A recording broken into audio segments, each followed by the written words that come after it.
NEET UG ప్రశ్నాపత్రం leakage కేసులో CBI కీలక పురోగతి సాధించింది. 13 మందిపై ఛార్జ్షీట్ దాఖలు చేసింది. నేడు 2 నెలల విచారణ తర్వాత ఛార్జ్షీట్ వేసింది దర్యాప్తు సంస్థ. ఈ కేసులో నిందితులపై కఠిన చర్యలు తీసుకుంటామని తెలిపింది సీబీఐ. ఇక్కడ కేజీ చీరలు కొంటే 1/2 కేజీ చీరలు ఫ్రీ అంట. మంగళ్య షాపింగ్ మాల్ కేజీల్లో సేల్, టన్నుల్లో ఆనందం. దేశవ్యాప్తంగా సంచలనం సృష్టించిన నీట్ యూజీ 2026 ప్రశ్నాపత్రం లీక్ కేసులో కేంద్ర దర్యాప్తు సంస్థ సీబీఐ కీలక పురోగతిని సాధించింది. ఈ కేసులో అరెస్టైన 13 మంది నిందితులపై సీబీఐ ఛార్జ్షీట్ దాఖలు చేసింది.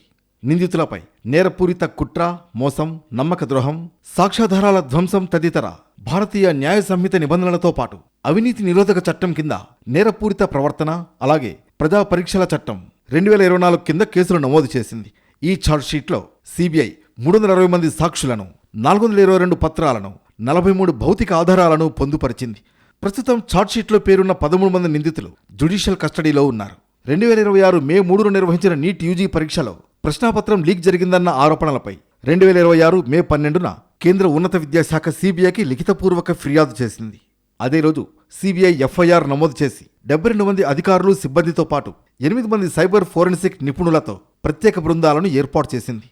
దర్యాప్తులో భాగంగా మహారాష్ట్ర, రాజస్థాన్, హర్యానా, ఢిల్లీతో పాటు పలు రాష్ట్రాల్లోని 92 ప్రాంతాల్లో సోదాలు నిర్వహించారు. ఈ సోదాల్లో డిజిటల్ పరికరాలు, కమ్యూనికేషన్ డివైస్లు, కీలక పత్రాలు తదితర ఆధారాలను స్వాధీనం చేసుకున్నారు. వాటిపై ఫోరెన్సిక్ విశ్లేషణ చేపట్టారు. కేసు నమోదైన కొద్ది వారాల్లోనే ప్రశ్నాపత్రం లీక్ మూలాన్ని గుర్తించి లీక్ నుంచి లబ్ధిదారుల వరకు ఉన్న మొత్తం వ్యవస్థను సీబీఐ వెలికితీసింది. ఈ కేసులో తొలి అరెస్టు 2026 మే 13న జరిగింది. మొత్తం 13 మందిని అరెస్టు చేయగా వారిలో ఎన్టీఏకు చెందిన కెమిస్ట్రీ, బయాలజీ, ఫిజిక్స్ సబ్జెక్ట్ నిపుణులు 3 ఉన్నారు. ప్రశ్నాపత్రాలను సేకరించి పంపిణీ చేసిన పలువురు మధ్యవర్తులను కూడా గుర్తించి అరెస్టు చేశారు. అలాగే లీక్ అయిన ప్రశ్నాపత్రాలను నిపుణుల నుంచి పొందిన 2 కోచింగ్ సెంటర్లకు చెందిన వ్యక్తులను కూడా అదుపులోకి తీసుకున్నారు. నిందితుల ఆర్థిక లావాదేవీలపై కూడా సీబీఐ దర్యాప్తు చేపట్టి పలు బ్యాంక్ ఖాతాలు, బ్యాంక్ లాకర్లు, ఒక డీమ్యాట్ ఖాతాను స్తంభింపజేసింది.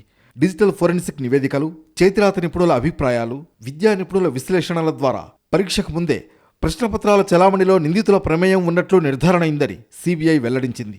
ఈ కేసులో మరింత లోతైన దర్యాప్తు, ఫోరెన్సిక్ విశ్లేషణ కొనసాగుతోందని, పరీక్షల విశ్వసనీయతను దెబ్బతీసే ఇలాంటి నేరాలకు పాల్పడిన వారిపై చట్ట ప్రకారం కఠిన చర్యలు తీసుకుంటామని సీబీఐ స్పష్టం చేసింది.